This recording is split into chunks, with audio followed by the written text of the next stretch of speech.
يقول ما بين مطرقة الظروف وبين سندان الحياة الله. في مجتمع ثالث تفشى فيه قل المقدرة، الله.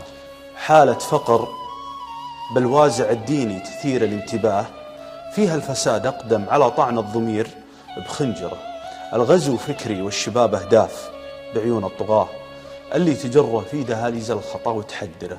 وإذا التشبه انتشر في مجتمع بول نماه لا تندهش، لا شفت لك رجال في هيئة مرة مسدل عيونه وصابغ خده ونافخ شفاه الله. ومحدد حواجبه بالكحل ومطيل شعره، عزاه. واليا حكى من الغنج بالكاد يوصل لك نباه، ومن خف خطواته كأن الأرض مطيقة ثرى، ضايع طموح وحلمها الأغبر ما يتعدى أخطاه، وميل الحياة ما سال في وجهه وإذا سال انثره.